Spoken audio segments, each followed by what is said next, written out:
thank you to Fiona. She's just started the record button. So welcome to this this evening's webinar, and we've entitled it in a slightly tongue-in-cheek, but also some of us have experienced it, which the phrase is the boss about deer. Deer to me is my sort of like kryptonite. If someone calls me deer, it tends to cause quite a lot of anger. So yeah, that's partly why we incorporated it into the title. Nick, any thoughts on the title at this stage? Well, I just get it when someone arrives at the door and says, "Is the boss about?" And then I turn into a Rottweiler, and yeah, I just turn, and then I don't do myself any favors. So it doesn't happen often, but it does happen, and it's always makes my blood boil. We should also clarify this is not going to be an hour and a half of feminist rant. It is. Oh, there might be a bit of that. Who knows? But it was. I think as we sort of talked at a previous one, we were just also very conscious of a lot of the speakers that we'd had were all male, so we wanted to try something with an all-female voice. So this is why we tried this evening, and then we'll see. Again, it's just trying to get a range of people represented on this sort of call. Really, that's what we're aiming to do. So we're joined this evening by Poppy Frater, who's a consultant up at SAC Consulting, and Andrea Walker, who is a farmer in the Scottish Borders. Nick and I will do a quick chat, and then we'll ask them to introduce themselves. We've also got Joseph on the line, who is the friendly leprechaun that keeps appearing. I'm sure there's something culturally wrong about that. But anyway, so Joseph is the question I've become very right on. Question master for this evening, as ever. So he'll be monitoring the question and answer section and then interrupting at hopefully appropriate points to ask some questions. And again, thank you to Fiona Lovett of Flock Health for lending us her Zoom for this evening. So Nick, what have you been up to in the last month? The last month I have, well, you asked me to say a pain and a gain in this little bit. And I stole that from someone else's someone else's thing.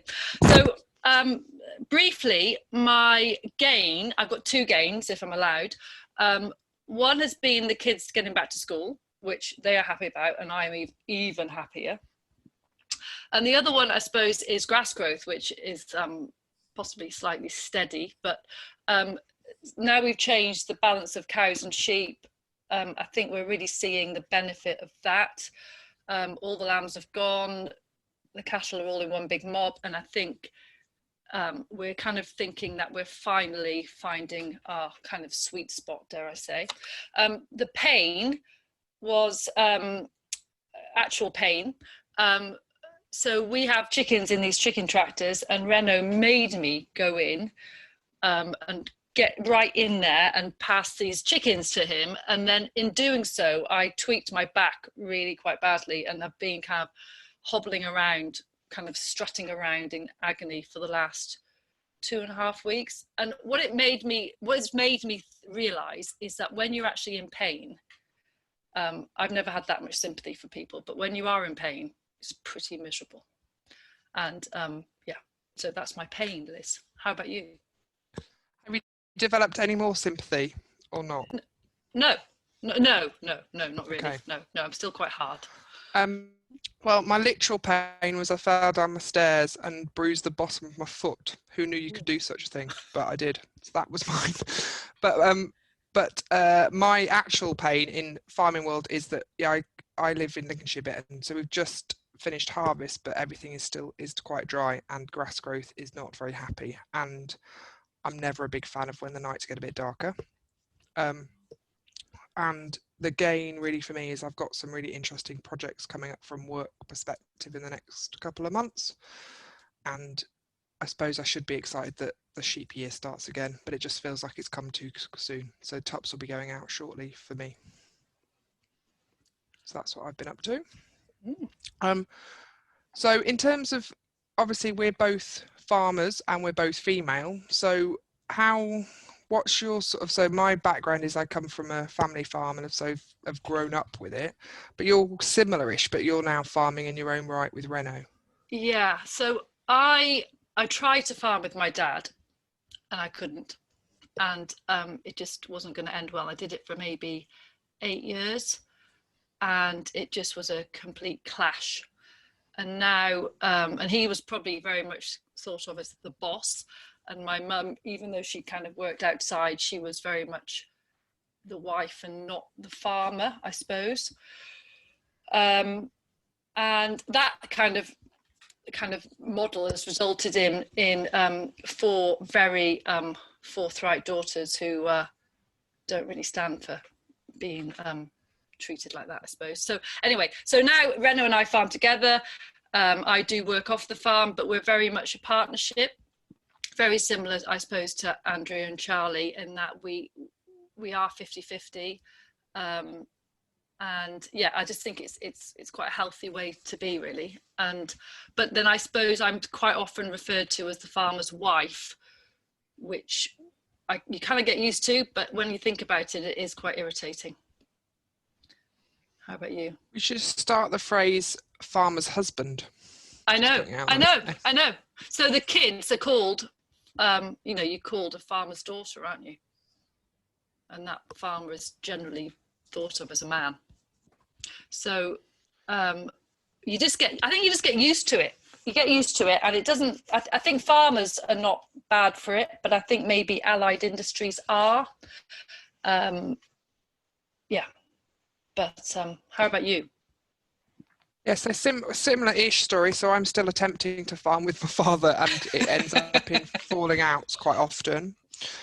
Similarly, he has also bred 3 quite forthright daughters. So it's an interesting similarity, really. But yeah, we're all involved in the farm in some degree, and usually the business name is YP Genever and Daughters.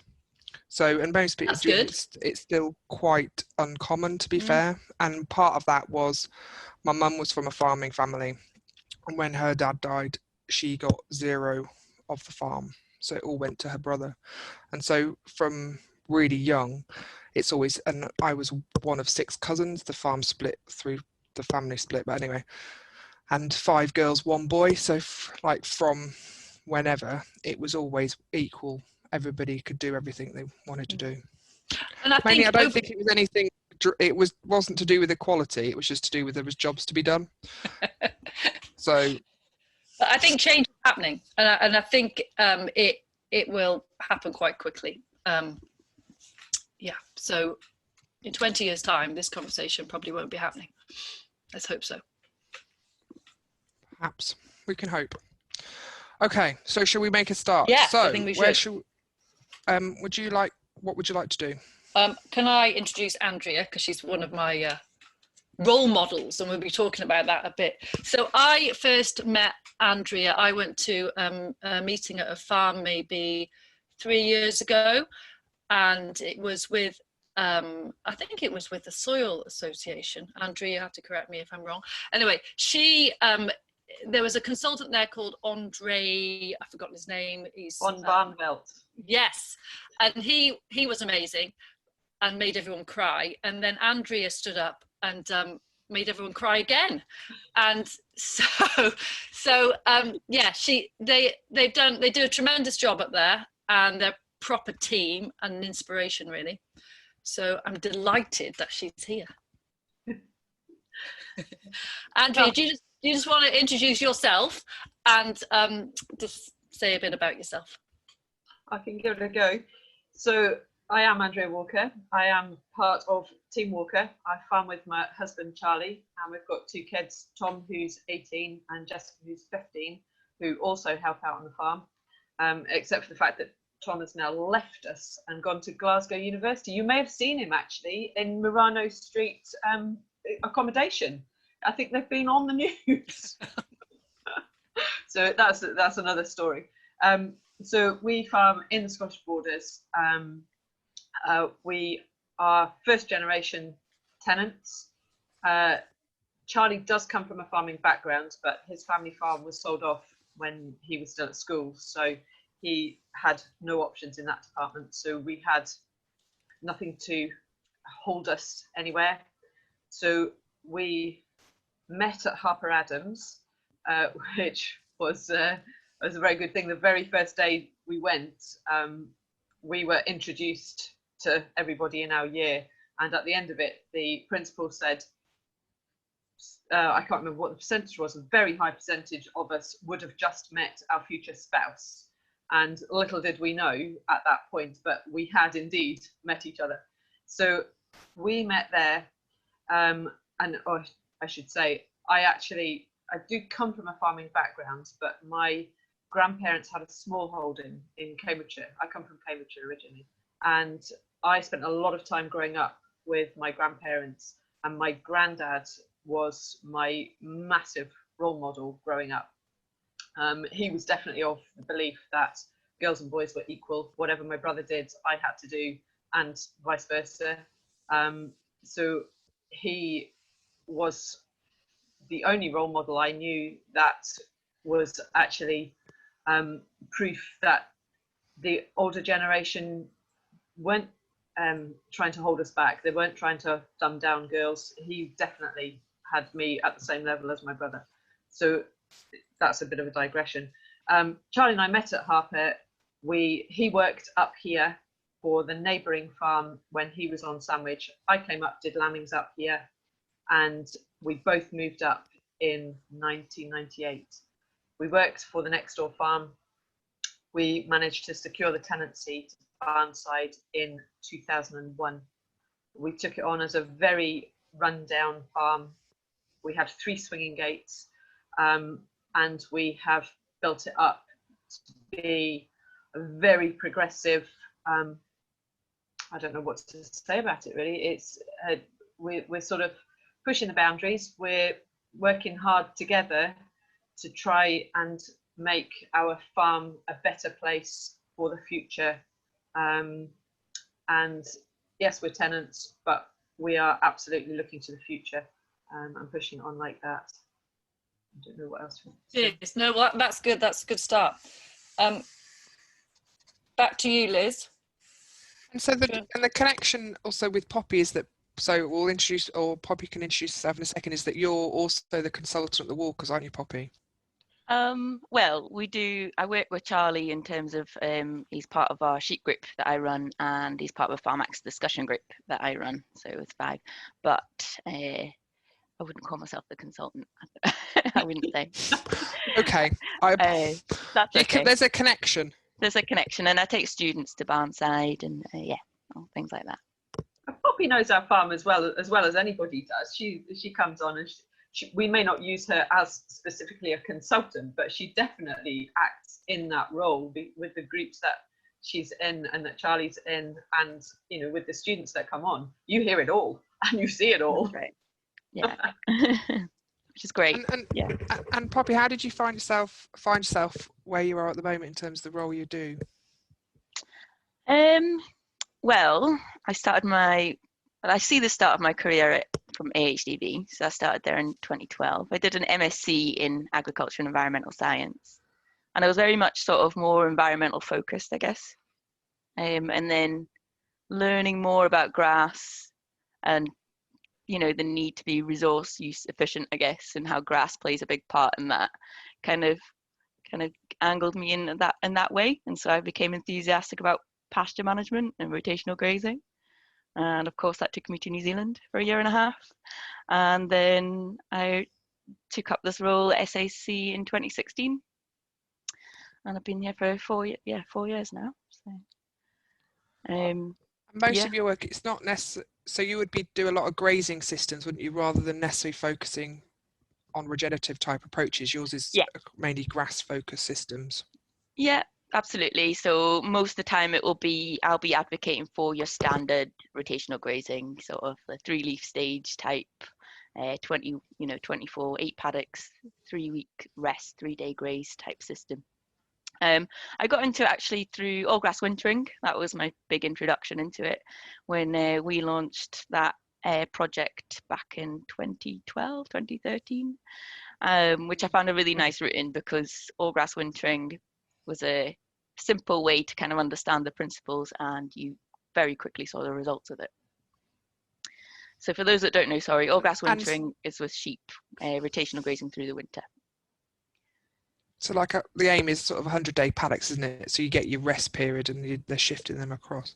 Yeah. And then, but you're now taking it to the next in terms of qualification, in terms of doing a PhD. Yeah. But So that's heading towards regenerative or not really? It could do. I'm trying to remain unbiased. She's only 3 weeks in. It could do. Bit vague. Of course. Yeah. Well, so the PhD is entitled, "Is mob grazing beneficial to soil health and the environment?"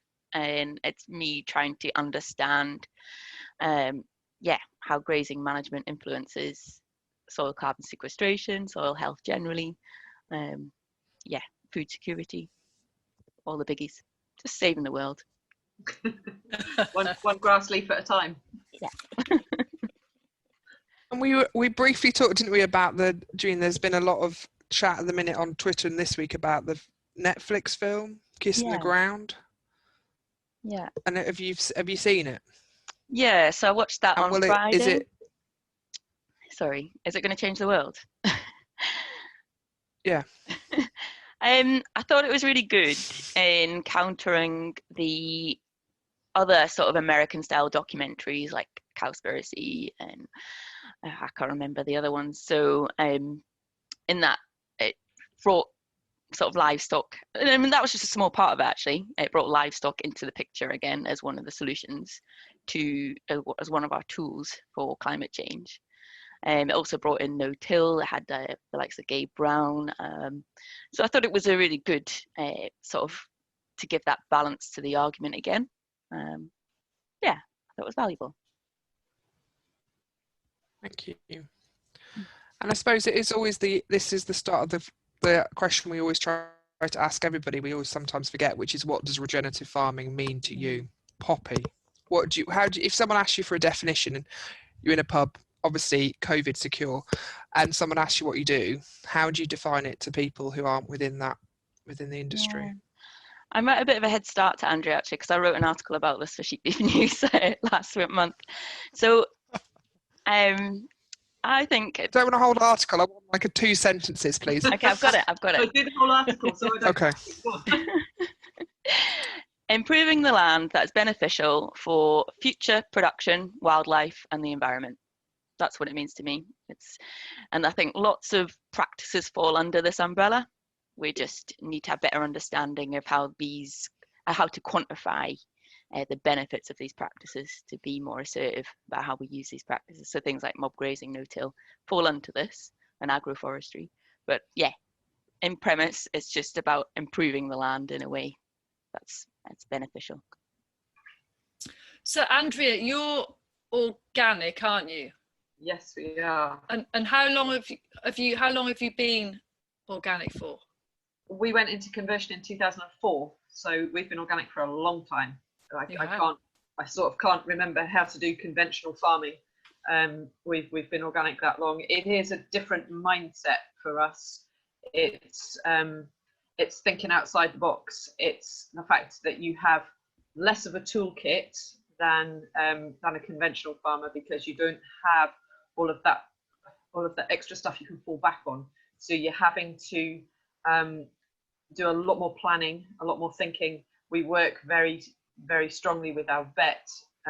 We work with people like Poppy. We work with lots and lots of groups. We do a lot of grazing planning, and we work with. We try and work with a lot of different people to get a lot of different new ideas, and then, as always, you have to sort of go through the ideas, discard the ones that don't work for you, and then go forward. It's normally Charlie bringing the ideas home, and I'm going, nah, I'm sorry, no, that's not going to work. That kind of thing. So yeah, from an organic point of view, we're absolutely thinking in that mindset always. It's a fundamental part for us. And do you think is there organic and then regenerative, or is it all for you one and the same, or do you think you can be not organic and still regenerative? What's your thoughts on that? You said yes, of course you can. It all sort of dovetails in together. You know, it's all making sure that your farming system is working as a cohesive entity. It's making it all work together. So we do a lot of stewardship, but we don't do anything separately. It's all integrated into the farm. So our stewardship grounds, we've literally just started a new stewardship agreement with the Scottish Government, and we've put in a lot of wildflower meadows, you know, the species-rich grassland, all of these mixed swards. And the reason we went into it sort of quite strongly, because it fits with our system. We're not doing anything that we didn't want to do anyway. We don't subscribe to that box ticking thing just to get the extra points to get in. We actually have to live it and breathe it. It's got to work for you for us on a whole farm level. So I mean, I wrote it down earlier because I'm terrible at remembering numbers. We have 100 acres in species rich now, and we only farm 625. So, but it all fits completely in with the system. So the dates work for lambing on them and then closing them up, and then sort of we retreat onto our grazing platform, and then we can go back onto it so that we can then build grass on the grazing platform ready for the next season. So yeah, it's all you called, when we spoke earlier, you called Charlie the meeting man. He is the meeting man, most definitely. He loves the meeting. But you talk about discussion groups. Just explain how important they've been in your journey, really, and yeah, just how they've worked for you. So Charlie's been members of lots of groups, so we have the SAC beef group, the SAC sheep group, which Poppy is our main person, which is awesome. And we also, so Charlie goes to those two. I don't go to those. I stay home and do the work. And we're also members, so he is a member of Graze Plus, which is a grazing group that was set up by QMS. They did a 3-year cycle, and then they've gone into the second 3-year cycle. And that is a group, it's a closed group, and it has taken our grazing management to the next level. They all went as a group. They all share everything, including their figures, which is why it's a closed group. And it has been the main driver in our business. That group has been a massive driver to our business. And then on the back of that, Charlie, we got Farmax, which is a big grazing, but Poppy will be able to tell you about that, because Charlie's in Poppy's Farmax group, and Farmax has really helped us to know exactly what is going on in our on our great grazing platform, and that has become sort of one of the main drivers of the farm. But that's more Charlie's baby than my baby, to be honest. I can't speak about it very much, which is why Poppy can jump in. But we also go to a mob grazing group, which is a group of such a diverse group. We've got crofters from right up north. We've got people from Orkney, and it's mixed, male, female, very balanced actually. There might even be more females in the group, and that's the one that I always go to, and that's run by the Soil Association as well. And it's an amazing group, and we're looking at tall grass grazing, and that's sort of our thing that we're moving into now. We're sort of on our second year of trialing it with the group, and we're all feeding back and trying to get some actual concrete results so that we can feed back to everybody else. Yeah, okay. And in terms of, I'm just interested in those discussion groups that Charlie goes to. Do you obviously appreciate a group because you really like the mob grazing one? Is it just, it's just time commitments, I suppose? You can't both be off, or it's not that you obviously value this group? I do value the groups. I suppose I'm a bit of a homebod, to be honest. I'm actually reasonably happy to stay at home and do the work. I'm perfectly happy working on my own. Charlie's quite a social soul. He loves getting off farm and going, and he loves absorbing all of the information. He loves chatting with the groups. I suppose they are quite male orientated, but having been to quite a few meetings, I don't find that a problem at all. I've never felt out of it. I've never felt that I couldn't chime in. I never felt anything at all, really. It's purely because we have 2 kids and somebody's got to be at home doing the home run, and that remit falls to me, partly by choice, but yeah, partly because Charlie prefers going out. It's not, he wouldn't ever stop me from going. It's just the fact that I would have to organise somebody to pick the kids up. So yes, logistics comes into it. Yeah, And I suppose always. the Zoom, in terms of now, a lot of stuff's gone online, hasn't it? As we can't really meet anymore. Has that helped in terms of that engagement, I suppose? But it's not quite the same. It has engaged. It has helped, actually. Yeah, I've sort of been in and out of a few more meetings maybe than I would have done normally. Plus the kids are getting a bit older now. Tom's obviously left home, which actually hasn't helped because he was driving Jessica for quite a few places last year. But yeah, I am getting a little bit more free to get off farm nowadays because they're sort of reached that age where they don't need me as much. But even so, I wouldn't choose to go to as many meetings as Charlie does. But I do like actually going to Zoom meetings or just listening in sometimes. And Charlie is more likely to sit and actually go to the meeting, whereas I can dip in and out, and it's a bit easier because it is right here. I suppose. Sorry. No, go on, Liz. I was just interested in Poppy's view because I suppose similar. Well, I suppose myself and Nick as well, but we run quite a lot of discussion groups and events. And do you in terms of mixed audiences, or have you ever had any issue where, because you're a female, probably? Well, I won't answer not you. knowingly. I wouldn't say. I mean, I've had people be a bit rude to me, but I'm not sure whether that was because I was female or because they didn't like I was promoting rotational grazing. I don't know.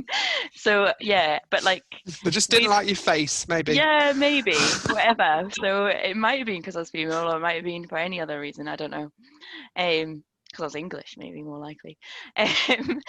Yeah. So the types of groups, they're definitely more obviously more male dominated, but we do have a program in Scotland, the Women in Agriculture program. So I actually delivered quite a few talks about grassland management, rotational grazing through this Women in Ag program, and I did notice through that, like, you do get a more range of people speaking out at these events. And when I'd speak to people afterwards, they would say that they appreciated it, that it was, even though we might not always empathize, being more outspoken and strong women, that some people do, still makes it feel like it's a valuable activity.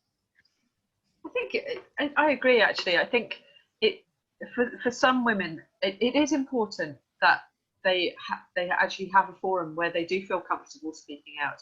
As I say, I've never been that worried about it. I've worked in agriculture all the way through, and I've never had any issues with sort of males not including me or not encouraging me to speak out, ask questions. I've had amazing bosses over the years, but for some people it's not that easy to actually speak out and put yourself out there.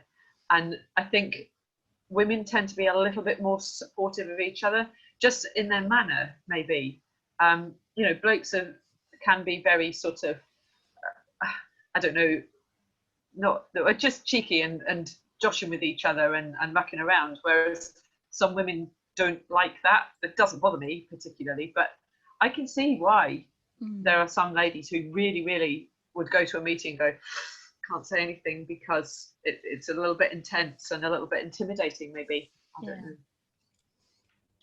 Just on the meetings and the kind of school run and how that can kind of just make your day very short. If you've only got a small amount of hours, haven't you, really, to go anywhere? Yeah, it's true. So my school run, Jessica goes to a school out of catchment, of course, and so my school run is 30 minutes there and 30 minutes back. We do have a lift share, but obviously in Scotland we're actually not meant to be lift sharing at the moment, so my school run has increased. So yeah, I'm an hour in the morning and an hour in the evening, and it does, and it sort of concertinas your day and sort of shoves everything into that 9 till 3 slot, and it's not always easy to put things in your 9 till 3 slot. You have to be pretty concentrated and yeah, lunch sometimes. And I think so you do the school run, I do the school run, and it's interesting that we do it. Reno will do it if I need him to, but generally I do it, and I also generally cook, as you probably do. Yes. So sometimes I do wonder if we maybe do we either not help ourselves, or do we quite enjoy sitting in the car for half an hour and being able to just have some time to do phone calls. I quite enjoy cooking. So you can't have it always, can you, I suppose? No, you can't. And equally, it's sort of working to your strengths. I'm definitely quicker at cooking a meal, putting a meal on the table. And I'm ashamed to say I'm probably quicker at driving as well. But safely, obviously safely. But within the speed limit at all times, obviously. Obviously. Yeah, in some ways, I actually really have valued the school run over the years, because it is a window into your child's life. Because we have a school run, you do have your child encased in your metal box beside you, so they do actually have to interact with you.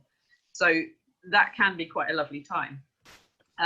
Equally, if I'm doing something and Charlie's not, he will go, but it's normally my remit, and I don't know why that is. I really genuinely don't.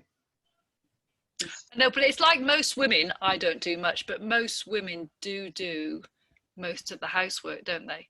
And when Reno hangs some washing up, he says, I've hung some washing up for you. I know. And that does really, really annoy me. Almost swore then. Yeah. But I think it's go on, Liz. And it is the infamous the book, or the sort of the terminology, the lean in, which is in this situation we as females have the responsibility to push back and demand different things. It can't just come to us. And it also I live alone, so it's relatively easy. It's only me that falls out with myself. But it's when my sister goes, well, my husband doesn't do this, this, and this. It's like, well, don't do it, and it's like, well, it'll never get done. So, there is a tendency of you get the job done as well. There is that element.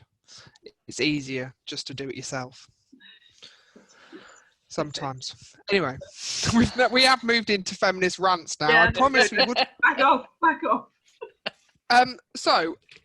So we're all in our own separate ways sort of involved in businesses or business owners, and in terms of, and I suppose the bit I'm interested in was particularly when I was at AHDB, in those conversations when we were talking about farmers, what they should and shouldn't be doing. He always was used in those conversations, and there would generally be me in the corner of the room going, or she. So and although it was mildly irritating, I stopped after a while, but it's a very common, we use he a lot. And now I tend to use they just to try and get myself out of trouble. So what is there, do we all need to make a purpose decision to try that, or do you think it's changing, or do we just not to be, or am I just oversensitive? What do we think? It stands out when people just say he now. I think it stands out more to me anyway. Hilariously, Nick did it the other day in a conversation. Oh, did she? I do it a lot. So I'm guilty for it. Yeah. It genuinely doesn't really bother me. You know, you were talking earlier about the question of is the boss in, dear? And I get that all the time. And I just do the whole, you're looking at her, and they just give me that look, and they're like, oh dear. And they know they made a boo-boo. And once they've asked that, even if Charlie is in, he won't speak to them. He will make me speak to them. Or no, he will just stand back and let me speak to them unless I ask him to speak to them, because he's just like, oh no, I'm not getting involved in that. No, that's not happening. So it doesn't really bother me to be that the farmer is referred to as he, because it's such a stereotype. All of the books that you read the kids, the farmer is always a man, always. You know, I've just been down to see my toddler niece, and I'd sort of taken a best present ever. It always has to be, for first-time parents, always has to be noisy. So it's got batteries in, and it makes awful singing noises. So I took it down, and of course it is a farmer man. And I'm reading this book to her and going, that is a bit rubbish actually, because yeah, I am the farmer too. And she doesn't know, she lives right down near Stansted, so she doesn't see me that often. So she doesn't know that I also am the farmer. And all of the books she had were of a farmer man. So it is quite ingrained, isn't it? I think, and it is about, there's an element of us challenging, but and it is when do you get past that point of just being irritating, which I have been in meetings, but I think you have to be happy with being uncomfortable to make things shift. Yeah. And I think, and the bit that, sorry, I'm now on a feminist rant, no, just a rant, but the bit I particularly like about the situation I'm in, which is one, like in the morning I can be mentoring a water tank, and in the afternoon I can be discussing knitting. Do you mean I value the range of things that you can achieve, because we can do it all if we wanted to. So I think it is about being proud of what we can do, and that from that we also have to be the ones that say it in a conversation. But I do agree it's quite difficult to get that over that he use. Anyway, I'll shut up. Poppy, what do you think? You get worn out, don't you? Someone said it isn't a rant, it's very important, so I feel thanks, vindicated. Jenny, you end up exhausting yourself, don't you? Like there's a great one of my colleagues in the office, Moira, she always challenges it, and I don't know, you just sort of worry about being seen as bitter and tyrant, but we need to. Yeah, you're right. We do need to challenge it all the time. So, Poppy, when you take students to Andrew and Charlie's, how is that different to other farms you take them to? Is it a different dynamic there, or and how do the students kind of react to that? Yeah, well, actually, to be honest, it's the only farm I take them to. Oh. Am I too loud? No, I'm just worried about what you're going to say. It's great. We take them on a quick, honestly, they have like an hour. We have a whistle-stop tour on the trailer, and then we have this great double act of Charlie and Andrea presenting the farm. And I think it's fantastic because they both sort of bounce off one another, so it's quite funny. But also they get the full rounded impression of how the farm is run, rather than, and I appreciate that because you give up your time, and I appreciate like not all the time is both partners in the farm going to have the time. So you do, give us that morning, and it's important, and you get people coming to you at the end, don't you, Andrea? So what do you do? What do you do? It's like, well, pretty much everything. I do whatever he does, some of it better, some of it worse, but most of it better, to be honest. But yeah, to us, it's only right that we are a team, and we've always sold ourselves as that, and we are absolutely balanced in our business, and we're always very honest and very rude to each other. You were very kind, actually, Poppy. Charlie and I are very rude to each other when we have people coming round. And it's really important that we get across the message that it is okay that you have a 50-50 partnership, but equally it's okay to say that there are jobs that one of us does better than the other, and it's not because Charlie's a bloke and I'm not. It's because we have different skills, and you've always got that to bring to a partnership, to a relationship to anything. You know, the reason we work so well together is because we do have different skills, and for us, it's not the boy-girl divide. It's not anything to do with that. It's just that we're pretty good at a partnership and we work well together. And fortunately for us, we're quite interchangeable in the jobs that we can and like to do. It's the way you've set up the farm as well. You've not got like huge amounts of machinery and things like that. You've set it up in a kind of easy managed way, really, haven't you? That's true. But equally, I can do machinery. I'm actually more machinery minded than Charlie is. That's true. Sorry. We're getting a tying ourselves in. No. And I suppose the interesting thing is that, as we were talking about before, is that the perceptions you see when you visit New Zealand farmers or farms is that it tends to be that partnership is better represented than you tend to see in British farms. And that's not saying that the females don't have a role within that farm. They just don't put themselves forward or as the equal partner in that. And it's not about driving tractors, is it? It's about the role they have in bringing income into that farm, whether it is from direct farming or from other things that are linked to that farm or land. So how do you I had to think about it, and I reckon I would struggle to count up to 10 farmers that I know that would be similar in how you in that 50-50 partnership that Andrea and Charlie would have. In the UK. So would that be a fair representation? So when you were in New Zealand, Poppy, was it noticeable, the kind of 50-50 partnership?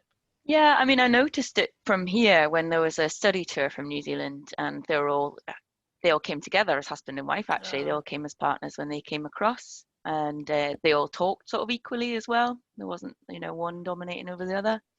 And then I just thought, but I do think it relates to the more sort of innovative farmers that I think that's part of the strength in the business, as they farm in this management, in this partnership. And then also I was working for a software company, and I think, I think it was shared responsibility in terms of obviously accounts, data entry and stuff like that, but it's only powerful when you both share the strategy, I guess. And do you think, this is a bit of a random question, but do you think that the whole regenerative type movement lends itself to a more balanced male-female kind of balance rather than the more conventional farming? I don't think it works in that way. I think you tend to find like environmental sciences are more female dominated, and welfare and Fiona was saying earlier, veterinary's becoming more female dominated. I think it's partly that's the reason. Whatever the reason is, actually, but women seem to have more of an interest in the environmental side of things, environmental sciences, and maybe that's what drives it rather than the other way around. Yeah. I'm thinking, Joseph. Sorry, go on. Sorry, I think that our farming system. I love farming. I did a degree in it, and it's always been my thing. But since we were farming in our own right, and since we went organic, I have to say, doing all of the stewardship options and things, it really interests me. I really like that, and maybe it's kind of a bit of a nurturing thing that it's more tangible. You're not just farming for producing a certain product. We're about farming for outcomes as well, and it definitely is more up my street than pure production farming. So maybe you're right. Maybe it is something to do with the environmental sciences, and just I have a bit more interest in that. My fascinating fact is that in terms of labour in the EU, 40% of the labour is female. So we compare that. So the bit that interests me in that is that we generally don't have that representation within senior leadership or within the farming partnerships. And some of that, it depends on where they are within that business structure. And it's been picked up as a question, which is if you looked at engineering, it's 9% women. So do you mean from a farming perspective, we have a huge proportion of people in this industry that are women. Yeah, it's about how do you get them to want to be or own that position of a farmer. That's what's interesting. Anyway, I skip just, so yeah, my fascinating facts there. But so I think what we learn from that is there's other sectors that have a lot more. Do you mean they have to push a lot harder than we do to get that our voices heard, because we are 40% of the workforce and probably responsible for a huge proportion of off-farm income coming into farms. Which, so it's back to that point, it's wider than just walking beyond that. Or anyway, I'm not, these aren't the questions, are they? They're statements. I apologize for that. So in terms of, and we've sort of talked a bit about women only groups, and are any or have you had experience of being a member of a women only group, and has it helped you? Or I know Poppy's talked about she's spoken at some of them, but is it something that would you think is needed more of? Do we need to engage more with that sort of to build confidence and to get people sort of empowered into that? Who do you want to ask? Poppy, sorry, it wasn't helpful, was I? I think, yeah, it's such a fine balance, because we don't want to be seen as excluding a group of people, but at the same time, the role models are important, and an environment where people are encouraged is important. And sometimes, whatever the case may be, you're more comfortable with your own gender. And yeah, so perhaps, I mean, I don't know what's happening in England in that sort of, or other countries in that way, but I think it has worked well in Scotland. I think it has worked well. I've been to a couple of meetings. I spoke at one, and as I said before, I don't feel the need for a women-only group. I'm pretty confident enough that I can make a fool of myself in any gender group. But I do think for some women it is a good forum, but I find it really difficult to square it with the fact if we had all men farming groups, that would not be appropriate. I find that really difficult to get in my head, because I think, I don't know, with gender equality, we should all be able to learn together, but it's just finding how to encourage other women that it is okay to speak up in groups. But I don't know the answer to that, because I can only speak for myself, and I don't find it too much of a bother. I think it's a stopgap in the hope of getting to the point where we don't need them. Yeah. Can I bring Joseph in at this point just to see if he has got any questions, Joseph, or comments even from the leprechaun? I don't have comments. What are you on about? To be fair, there isn't too many questions actually. There is more of a chat going on, I think, between people. There was one question though. I think it was more about women. I think it was when you're having your discussion about is the boss, as in the man at home, but is this a farming only issue? I don't think it'd be fair on farming to say it's just farming. Probably in many sectors. And then a few comments around that the whole regen concept is holistic, and one major pillar of this is work-life balance, including so you include the whole family. There is one or two comments on role models, but I'll leave that because I know it's coming up in a little bit. So yeah, no, it's more, I think it's more of a discussion at the moment. Okay, so role models. Andrea, you have a daughter. I do. I have a very fierce daughter. Fierce daughter, good. And she's done. I don't know how interested she is in day-to-day farming. Is she keen? Not so much day-to-day farming. She's interested in going on some of the comments. That she's interested in the holistic management style of farming. She likes looking at the big picture. She likes looking, but actually coming out on the farm and physically farming, not so much. So do you want me to say because I'm quite, she sees you standing up, talking to groups, talking at conferences, and then I suppose that in turn has kind of given her the kind of confidence to do some of her own stuff, because she did. Can you just explain the QMS thing she did, which was pretty special? Yeah, she's pretty awesome. She absolutely puts me in shadow. So she's 15 and she made a video all on her own bat, and she entered a competition to meet Sir David Attenborough at a dinner in Edinburgh. And she entered. She didn't win, but she was selected to go to the dinner anyway. And QMS got a hold of her video. It was all about regenerative grazing being part of the solution for global warming and for climate change. And so QMS got a hold of it, and they asked her to go and present it at their big conference up in Glasgow. So Jessica stood up in front of 450 delegates at the QMS conference with the interviewer, and they presented her video and she answered questions. And she's now been selected as a farmer ambassador for the Soil Association. And I don't know whether she'll get on, but she's already spoken to Radio 4 Farming Today, and she never ceases to amaze us. She is amazing.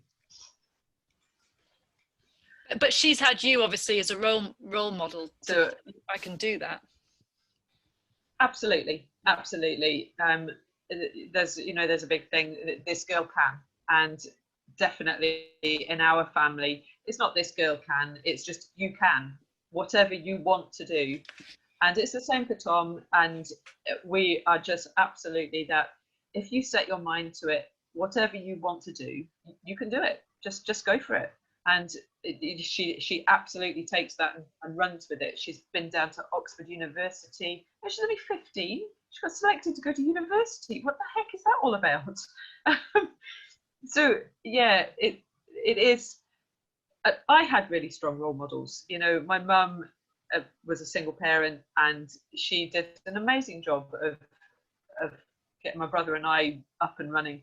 And you know, she had a support team behind her. You know, I come from a strong family, and they encouraged me to be whoever I wanted to be, or whoever that may be. And I'd like to think it's the same for our two. We've never, ever tried to make our dream their dream. We're tenants. We don't really have anything to hand on as such. So we've always said we want to farm ourselves to a place where we can help our kids to do whatever they want to do, whether that be farming related or not. I mean, Tom's doing maths and statistics, so I'm pretty sure that he's not going to be wanting to come into farming. But for either of them, it's always about you can. So on you go, do it. And if that's what being a strong role model is, then yeah, we are that. Yeah, definitely. And I suppose the question also is for those people who don't have. So I suppose my question is, how is there something that I know Scotland, you have quite different initiatives to what we have in England, but what happens if that role model isn't there? Do you mean how can we support that next generation coming into farming? So do you mean they could see videos and they could see things on there, but where is that support network, I suppose, for that future female farmer? Well, again, this is anybody.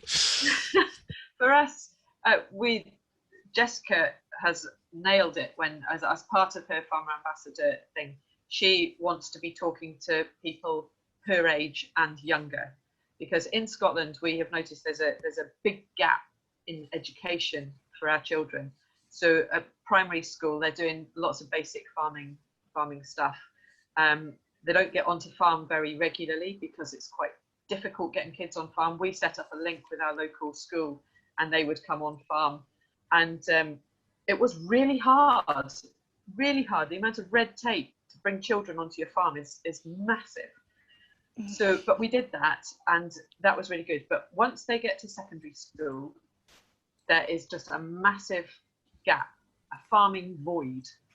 And Jessica she's doing geography, and she was talking to her teacher. They did a very basic farming project within geography, and the teacher was stood up telling them something, and Jessica was just like, hang on, that's not right. And so the teacher had learned one thing, and it absolutely wasn't right. And Jessica stuck up for it and said, look, please let me speak, or get my parents in, or get in touch with, we have RET, which is the Royal Highland Educational Trust, and please get them to come out and speak to us so that we actually get the proper story, not whatever this is that you're saying. And so we see there's a massive gap in that education, and we need more people to be role models and go out there and speak to the schools, because until we get that understanding as they're growing up, I don't think that once they've left school, I think it's very difficult to get them back. So we need more people who are prepared to stand up in front of scary teenagers, I think, and actually tell them, farming's not all bad. And it's girls, it's boys, it's everyone. And, there is a place for, if you're interested, there's a place for everyone. We've got a 19-year-old working with us at the moment. He's one of Tom's friends, comes from the town, and he's just loving learning what we're doing. And he's going, I never knew this. I never saw it. So, yeah, I think we've got a big role to play if we can. And that's not just a gender thing, is it? It's about education of what farming does or doesn't do, or to put a counter argument to some all of the of beliefs. Us, whatever gender we are, whatever we do, it's about all of us being able to stand up and showing these kids that no matter what gender they are, no matter who they are, there is a role for them in farming if they're interested. Because all you have to be is interested. There's the perception that, because obviously the big difference is physical strength, and I think that's part of the perception, isn't it, that we're less able to do some of the tasks, I guess. But with technology and everything as well, I don't know. See, the challenge I have in all of this is I'm 6'1", so that unfortunately never really, and not that infers that I'm strong, but I can't believe that argument, but I appreciate I have a slight different physique than others. I think what's coming up on the, anyway, so let's finish that point. But there's an element of that, but I think also, as Andrea will say possibly, is that you just learn different ways or different techniques. Yeah. Absolutely. And my biggest frustration of whoever bloody designed hydraulic pipes, but do you mean you just learn different ways of doing it and just swear at them each time? Every time. Some of it is about poor engineering, Yes. but it's just poor engineering. Certain hydraulic pipes that are probably not maintained well enough. Anyway, carry on. So yeah, in terms of the physical characteristics, I suppose, or the strength argument, what's your thoughts, Andrea? Well, I've had some interesting, hydraulic pipes are a bugbear, I will agree. But I don't think that's just because I'm a female. I think, as you say, they're just not ideal. I have seen Charlie beating hydraulic pipes too. It's not just me. So I think that, as my granddad always told me, no matter whether you're male or female, if there's a job to be done, you'll find a way to do it that you can do. So Charlie and I will do the same job on the farm, but we'll do it completely differently. And it's not that either way is right or wrong. It's just that I'll admit it, he is bigger and stronger than me. It's not much taller than me, to be fair, but he is stronger than me. And that's fine. I hold my hands up, and there are jobs that I say, well, I can't do that. I'm sorry. Would you help me, please? And that's okay. And I think for us, or for me anyway, admitting that, you need help with some things was a big thing, because when I first went into farming, it was very much about, oh my goodness, I've got to do this. I've got to prove that I can do it, even though I'm a girl. You know, when I was milking dairy cows for a start, and I very much had to prove that I was as good as or better than the blokes I was working with. And I felt that very strongly. Nowadays, I don't let it worry me too much. I know that there are jobs that I do completely differently, and that's fine. You just find your way of doing things. But that's true in any job, surely. It's not peculiar to farming. I hope it's not peculiar to me either. Liz, I'm just conscious there's quite a lot in the chat, and I just want to make sure I'm just struggling to read it and concentrate. And can't multitask. It's a lot. I think the point that keeps coming up is that I suppose it's part of it is about, we're talking about from an individual perspective, aren't we? And I suppose it's how do we support a community of other female farmers, which we're sort of starting to touch upon, but and also recognise that I can talk about myself, but I've been in a relatively privileged position, which is I come from a family farm and have an opportunity to farm. So it's, I suppose, how do you support people who aren't in such a privileged situation and maybe don't have that confidence to understand? So some of it is sort of talking about that in terms of how do you move away from us as individuals to how do you support the sort of wider collective, I suppose. Like, can I change the question a little bit for you, if that's okay, Liz? I was just summarising the chat. Why doesn't it make you angry? Why aren't you angry? Why aren't you angry that you're happy with the assumption that men are the boss? So I think I'm not. It's not my assumption. No, but just going through the feedback. So there was a lot. You spoke a lot about, you get used to it, or you speak up in meetings if you want to say, and her. But just going through one or two of the comments. Why is it? Are we getting to a stage where you're just accepting it, moving on, or is there an anger? Why isn't there an anger? Not on you as individuals, but just generally, because to change, it can't always be accepted.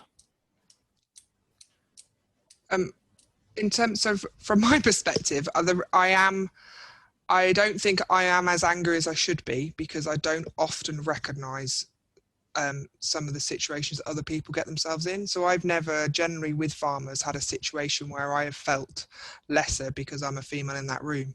I've had situations of people who used to employ me that paid me less than men. That pissed me off.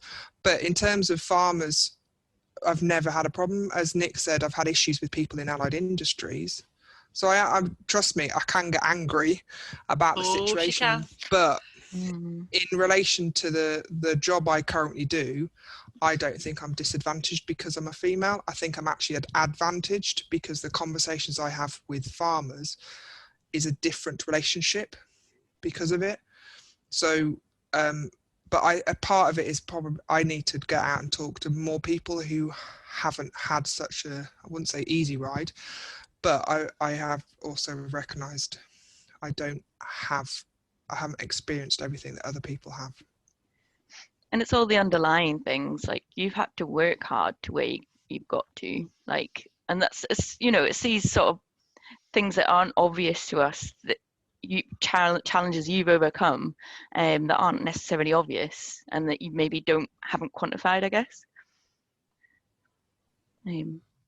But we are talking. And I think it does. And it comes partly, I'm thinking, from the same experience that quite a few of us had, which is it comes from an element of, it does come from childhood. It comes from that place where actually I was never felt to feel different because I was female. And so you then take that into every meeting, which is I have the right to be here. And that's not about stamping your feet. It's just walk into that room. So that is another element of privilege that I've had that others haven't.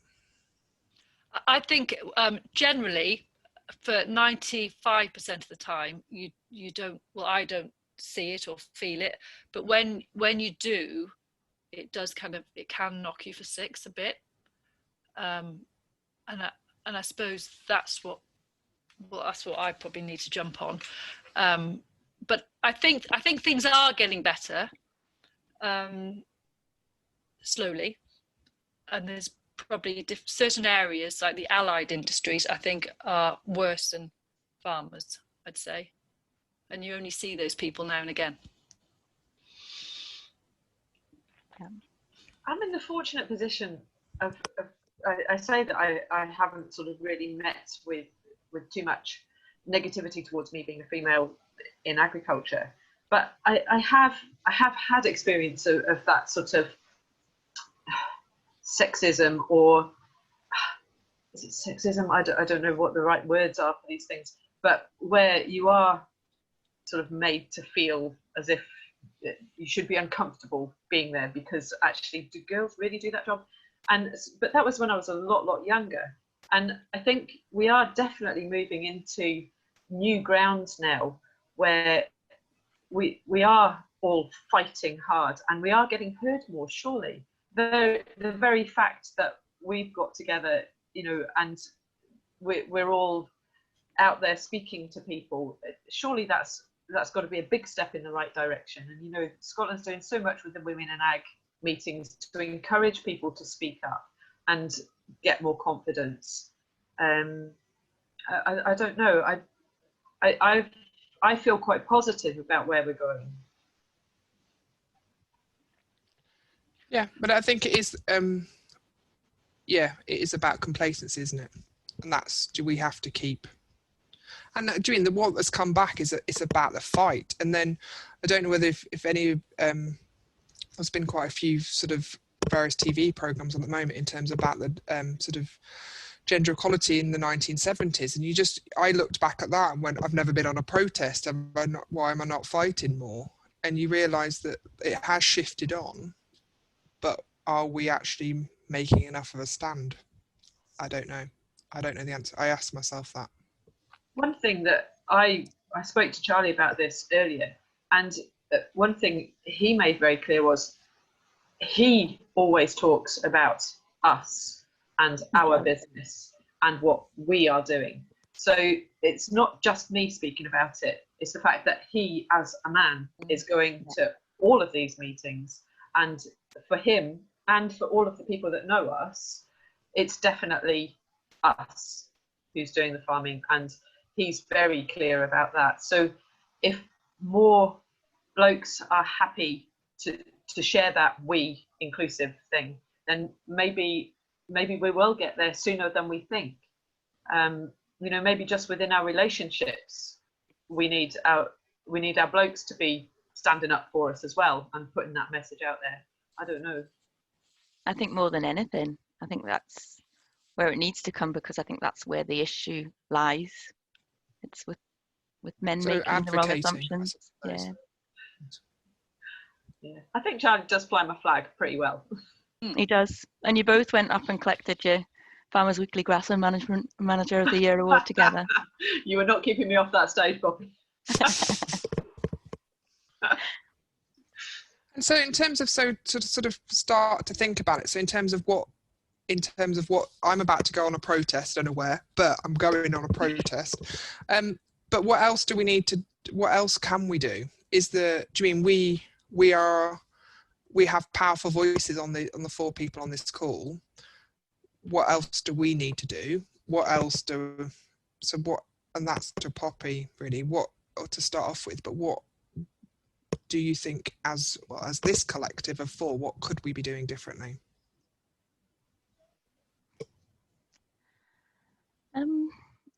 That's a really hard question. I think a lot of it is continuing. I think doing what we're doing, continuing to make sure that we're working hard and being competent and what we're advocating, and what, you know, in terms of farmer technical ability. Just continue. Oh, I don't know who that is, but thank you. I think that's more important than anything, is making sure, like, not making a big deal of gender and just being as good as you can be. But then that's part of the problem as well, the fact that we feel we need to work harder. But yeah.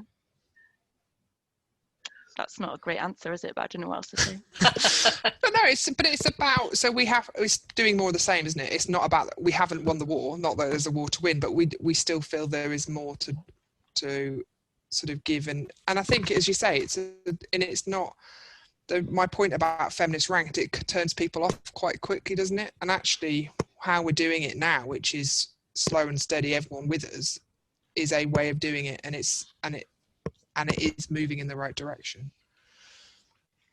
There's someone who's already writing a female farmer book. She's written it in the chat, Andrea, you'll be pleased to know.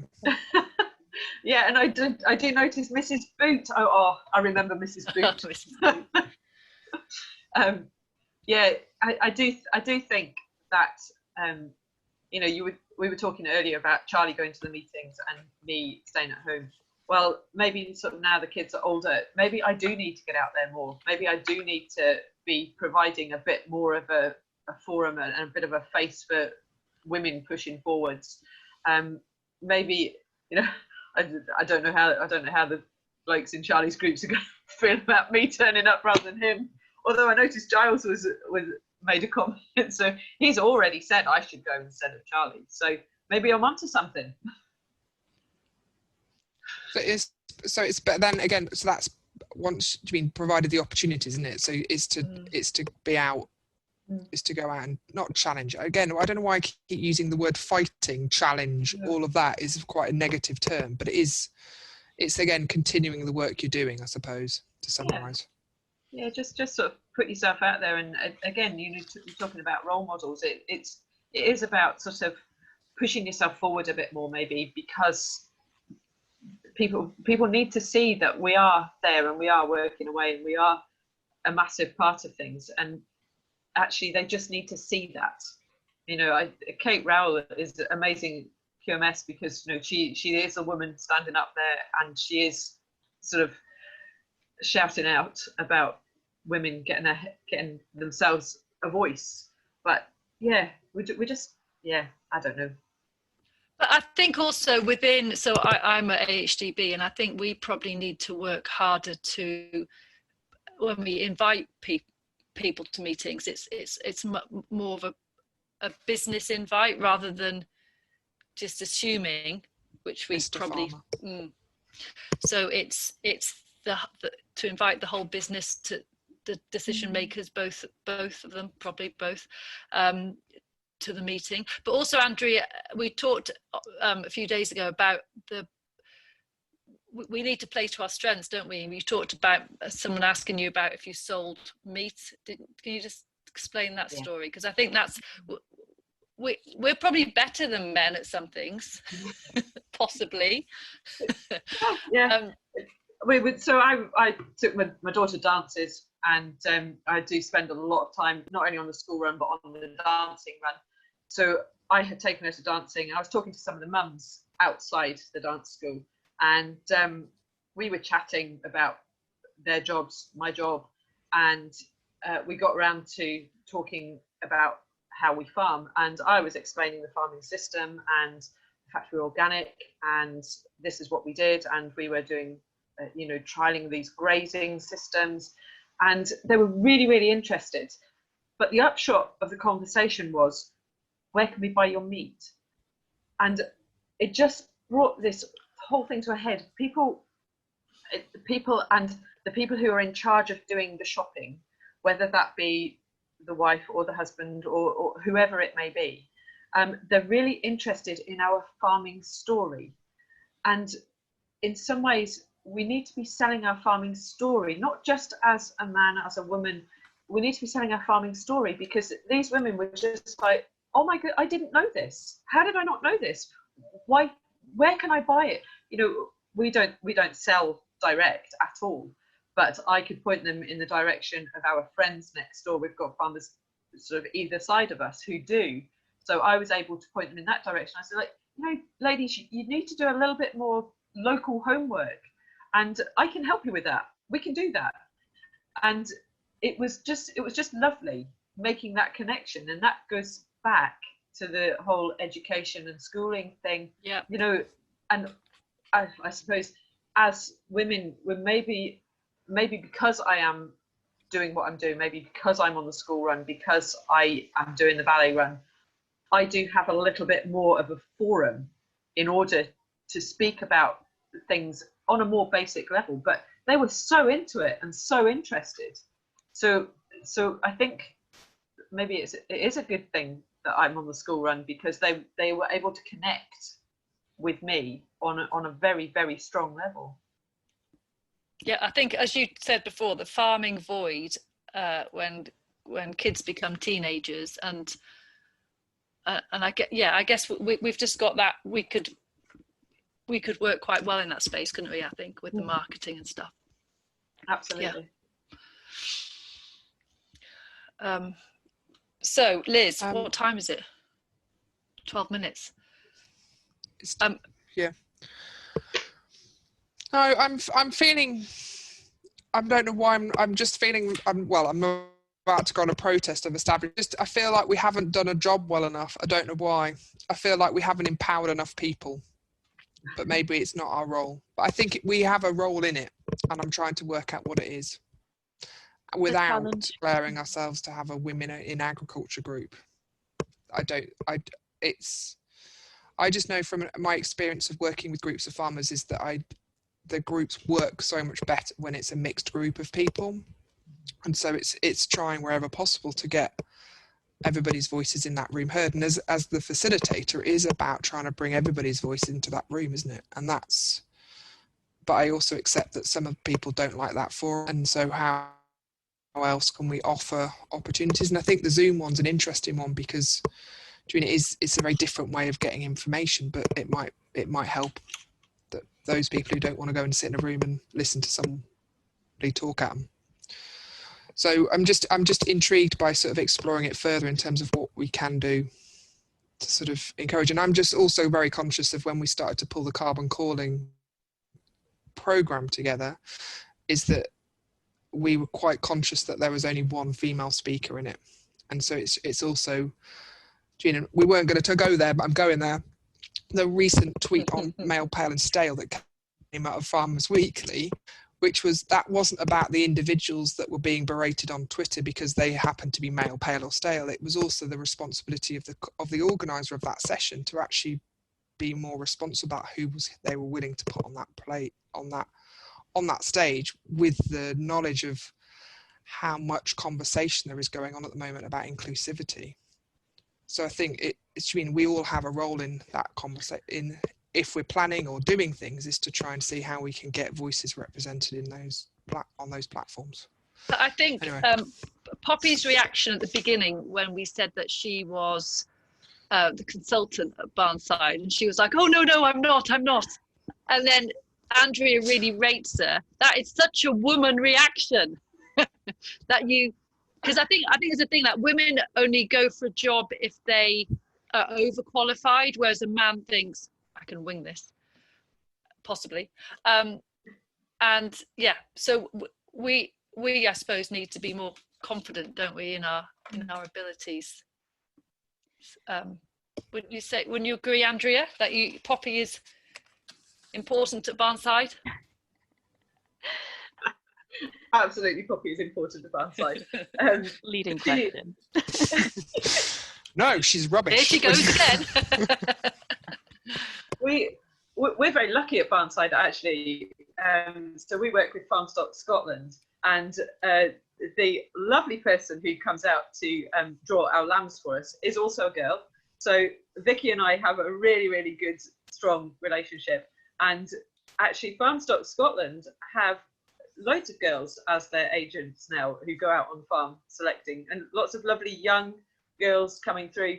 And it's very interesting when Vicky first came to draw our lambs, she was following on from the most amazing guy, and he took her out with him and introduced her to everybody. And she's going up onto health farms and with all of these sort of amazing old characters. And when she first went, they were like, oh, but she is so good at what she does.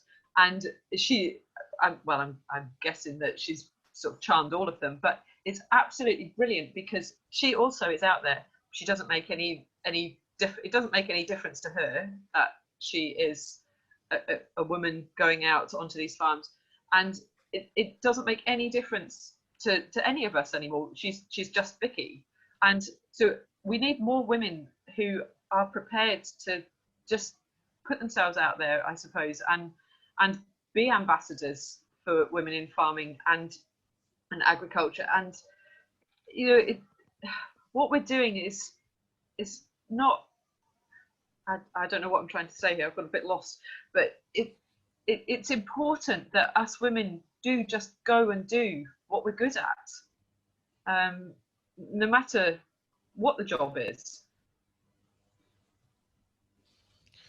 And and so everybody has that. We all have to take some responsibility to go out and advocate for ourselves and others. Yeah, definitely. But you're right, like a lot of the allied industries are becoming more female dominated. Somebody wrote in the comments, sales, a lot of farmers' daughters are going into sales, but that's a consequence. Well, I think it's a consequence of them not seeing farming itself as their viable career route, or they're not getting the opportunity to. Yeah, and well, in terms of, I suppose, Poppy, because are you the youngest of 6, aren't you? 5 brothers. Yeah, I've got 5 older brothers, and I've got a younger sister as well. So, male-dominated households. But it was a tendency. It could only have supported one person, and I don't know whether I would have taken up the reins anyway. But it was never, unfortunately, it was never an option either way. And I think that comment, it came up when we were talking about the New Zealand partnerships. It's to do with sort of they tend to not be sort of inherited. Do you mean it is about it's about a business that's been established with 2 people as the equal shareholders, which I suppose is similar-ish in the Charlie Andrea situation, isn't it? It may have been a different circumstance with family farms involved, and gets more complex as more family members get involved as well, I suppose. So it comes back to opportunities for new entrants in itself, I guess. Yeah. And I think, and it also come up in the chat, which actually shepherding is quite a common route in for females to come into the sheep industry. And certainly, in the sheep sector, most of the consultants that I would have looked up to for however long are all been female. So do you mean there's differences also within the sectors? And I know there's also a conversation there about sort of, I think there's probably a lot more work needing to be done in getting fair representation within the arable side than probably livestock. Yeah, I used to milk for a living, but before that, when I was at college, I did every job. So I worked on big arable estates, and I've done plenty of tractor driving. But yeah, our route in, as new entrants, that's really difficult, and that's when it was so important that we were a team, because we were working towards this sort of big prize at the end, and it was the pair of us working our socks off to achieve that ultimate goal. So yeah, your teamwork starts right at the beginning, and we were very fortunate that we got the tenancy when we did. But even if we hadn't have got this one, we would have still kept working to get something else. And for us, it was always about a 50-50 partnership, right from day one. So I guess I never thought about it in any other way. Because it does put the power potentially on the person that's inherited the farm, doesn't it? Yeah. If it's not that way. Yeah, absolutely. If Charlie's parents hadn't have sold their farm, then it would have been very different, I'm sure. Far more arguments. Yeah. Although we've developed a brand called 3 Daughters, we are playing to the story that it's quite unique for 3 daughters to be involved in a farming business. So that's what we're up to at home. Anyway, I've been random this evening, I do apologise. But to summarise it, I would like, from what everybody on the call, I'll do mine first, then I'll shut up. What is the key point you've taken from this evening's conversation? So for me, I need to I need to have a think. There's an idea amongst it, and I haven't quite worked out what I need to do, but I know I need to do something in this arena. Nick. Well, I was going to pass mine for a second because I haven't got it yet, to Joseph, who wanted to give his opinion. Joseph? Nicola, remind me never to text you, Anton. Sorry. Sorry. Your ability to paraphrase is second to none. Well, honesty is always best. If the leprechaun in this outfit is allowed to have an opinion, I'm just going to say it's great because I can sit back and I have no responsibility. You've just let men off the hook completely. Mm-hmm. Because everything. Well, sorry, Liz, I'm speaking. Watch the. Watch the mouth. It's not moving. You're not speaking. A lot of the actions were about what ye as women have to do, not about what men. It was mentioned once. So again, and also what I find interesting, it's always about women having to speak up. There's plenty of people in life who don't want to speak up, but they shouldn't be discriminated against because of it. Mm-hmm. So that's what I find interesting. I'm technically off the hook at the moment, but luckily I'm woke, so it's fine. The other thing is biases. So a random example, most architecture is designed by men, hence why men don't queue to the toilet and women do. But you accept the bias. Why do you talk about farm machinery, for example, and accept it's designed to suit most men? So we didn't, if you noticed, we did deal with that at the time. One back, Liz. But I just think what's interesting to me is I don't think it's necessarily about feminism, if that makes sense. I just see it as equality. It just needs to be equal. But I just thought what I found was an interesting comment. Most responsibility was placed back on the people who suffer the inequality rather than the people who actually do it. So that's all. And the leprechaun is out now. Goodbye. Bye. I'm thinking we've still got a long way to go. I think we, as women, we need to work to our strengths. And I guess when I spoke to Reno about this before the call, he was like, well, he was quite oblivious to any problem. And I think that's possibly where we need to tackle it. And when it comes up, we need to call it out, because I think they're oblivious. On Twitter, I am at Renison, and everyone assumes I'm a man. So I think it's, we need to call it out and be on it. And I think we need to play to our strengths as well. Poppy? Yeah, I mean, Joseph's right. We do need to, it's hard. We're being on this side of it, it's harder to defend yourself. We all probably feel uncomfortable on this call today because it's not where we're just like doing a standard technical meeting. We're coming from the side of almost worrying about that fine line between complaining and tiptoeing around, as I've just seen somebody come in here, but actually standing up for ourselves and working for the rest of our gender, which is what we ultimately all want to do. So yeah, if the men on this call can stand up for us as well and add to that voice, that would be really valuable.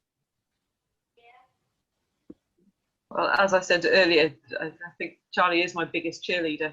So I'm quite fortunate that I do have a voice at the meetings, even if I don't choose to go.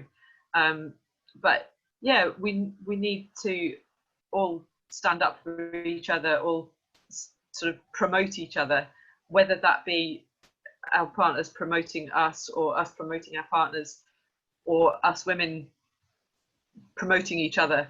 We all just need to push each other to be the best that we can be, whatever that is, and whoever we are.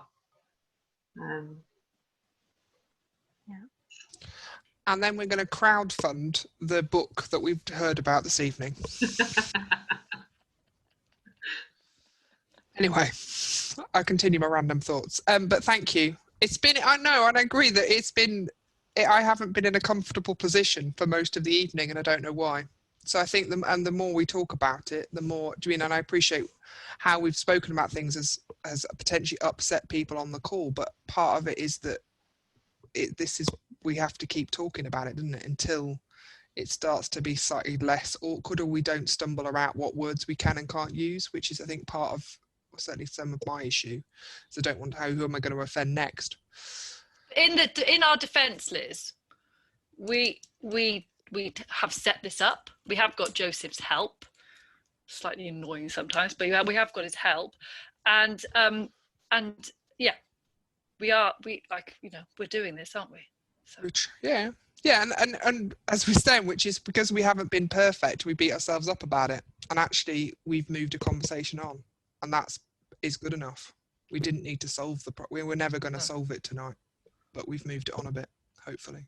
But huge thanks to Andrea and Poppy for our uncomfortable night, and it has set us off, and Liz is going to do a crowdfunding. Someone's already contributing. It's fine. Ah, perfect. Yeah, but thank you very much. Thank you. Thank you. And I'm sorry I made somebody leave the room. I know, and we shouldn't apologise.